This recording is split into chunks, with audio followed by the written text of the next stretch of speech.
Every year, over 2 million migrant workers migrate across the globe to work at construction sites in search of livelihood. These workers are the unseen faces behind the bustling global economies. In 2013, around 60,000 workers came from Bangladesh to Singapore, the second most popular destination country for workers in that year. This makes up around 14% of the total number of migrant workers who left Bangladesh that year. For the well-being of these workers, access to decent and quality food is essential.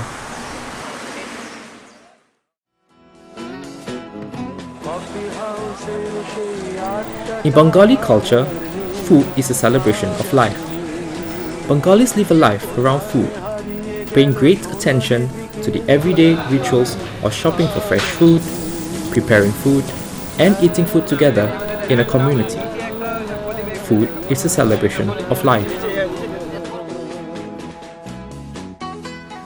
Life in Singapore can be a distant cry from the culture of food and celebrations back home. Most workers get their meals catered, paying between 120 and 140 Singapore dollars per month. This is usually 1/3 of the salary for most workers. For a larger number of Bangladeshi workers, the quality of catered food delivered to their dorms is poor. Food prepared the night before is delivered early in the morning for the workers to pick up. The breakfast and lunch are delivered together. Lunch is usually consumed by the workers 9 to 12 hours after being prepared. For a number of workers who participated in a year-long study conducted by the Center for Culture-Centered Approach to Research and Evaluation, or CARE, the lunch goes stale, having been stored improperly for long hours.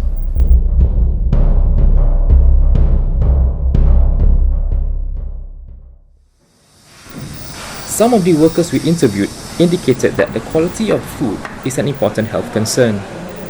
Some workers share that they do not have enough energy to work because of the poor quality of food. For others, it means having to skip their meals. Yet, other workers discuss falling sick after eating the poorly catered food that had gone bad. This can also translate into having to see a doctor, which results in the loss of work days. In addition, poorly impacting the health and well-being of the workers. Catering থেকে যে খাবারটা আসে সেই খাবারটা আমাদের মানসম্মত না। ওই খাবারটা খেলে আমরা শরীরে কোনো বোধ শক্তি কোনো কিছুই পাই না, আমরা প্রায়ই অসুস্থ থাকি এবং মেডিকেলে দৌড়াতে হয়, সামটাইম আমরা এমসিতে ভুগতে হয়। Moidul came from Khulna district of Bangladesh. Moidul explains how one time he fell sick after eating spoiled food served by the caterer. For many workers from Bangladesh, not having quality food affects health. Many workers report feeling weak. In addition to being served food that is stale, workers share stories of poor quality food. Often, the rice served has stones in it. In other instances, the food had rotten vegetables. Ismail shares how he once found an insect in his eggplant. Kabir bit into a cockroach thinking it was a shrimp. Jahangir says that he will not feel like eating as his vegetable will often have the peels left on. The chicken parts will have the skin left on, and the fish is served with the scales left intact. All of which makes the food unappealing for the workers. আসলে আমরা বাংলাদেশ থেকে Singapore আসছি টাকা কামাই করার জন্য। আসলে এই দেশে আইসা আমরা যে ক্যাটারিংয়ে যে ভাতটা খাই, যে 3 বেলা ভাত খাওয়ার কথা সেখানে 3 বেলাই দেয় ওরা। তো রাত্রের খাবারটা মোটামুটি, সকালের যে খানাটা ওই খানাটা বাসি খানা, বিভিন্ন পোকামাকড় থাকে, বেশিরভাগ এই খানাটা কেউই খাইতে পারে না। সকালে রুটি দেয়, ওই রুটিটা পর্যন্ত কেউ খাইতে পারে না, রুটিটা কাঁচা থাকে। তো আমাদের বিষয় হলো এখানে আমরা টাকা দিই তাদেরকে 130 টাকা সিঙ্গাপুরি ডলার, কিন্তু খাবার মানটা মোটেও ভালো না। বাসি খাবার, বিভিন্ন বাসি খাবার মিশ্রিত করে তারপরে আমরা আমাদেরকে এই খাবারটা দেয়। এই খাবারটা আমাদের খাওয়ার মতো যোগ্য নয়। The Bangladeshi workers who participated in our project wonder, why are we catered such poor food in spite of paying almost 1/3 of our salaries towards our meals.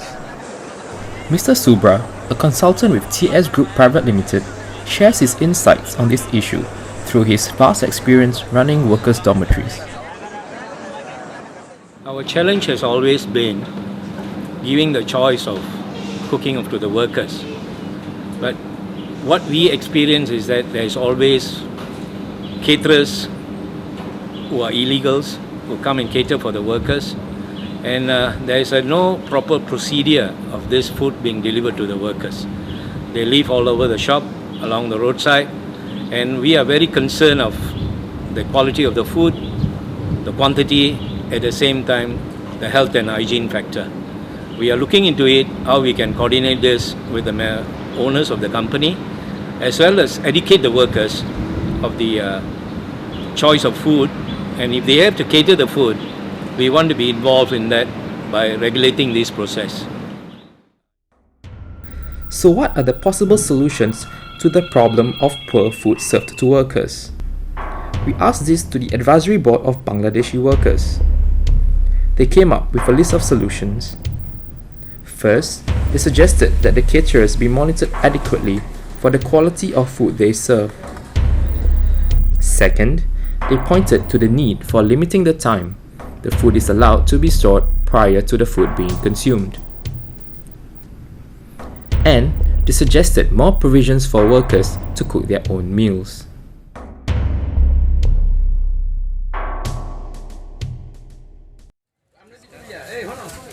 Many workers in our in-depth interviews share, if given a chance, they can cook better and healthier meals if the provision of cooking is available to them.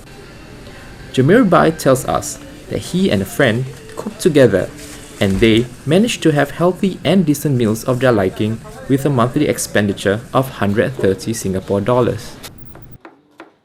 As we converse about the price of food, the workers in the advisory board share an idea of demonstrating for us the food they would like to prepare.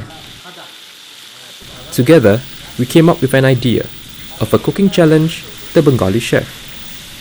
The group of 10 workers prepare a meal of rice, dal and chicken within 20 Singapore dollars at the price of $2 per worker.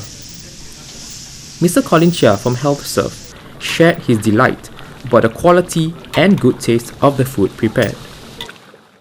This group of Bangla workers prepared this delicious meal.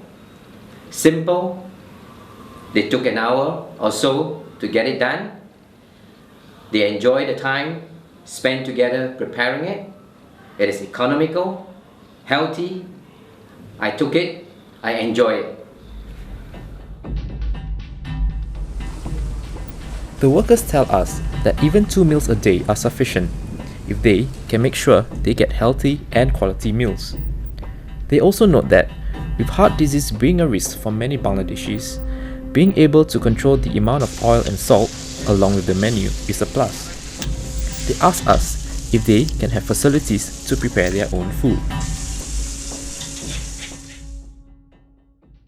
The Tuas View Dormitory is one of the few examples of spaces that supports the well-being of workers by ensuring that they have a space to cook the food they desire.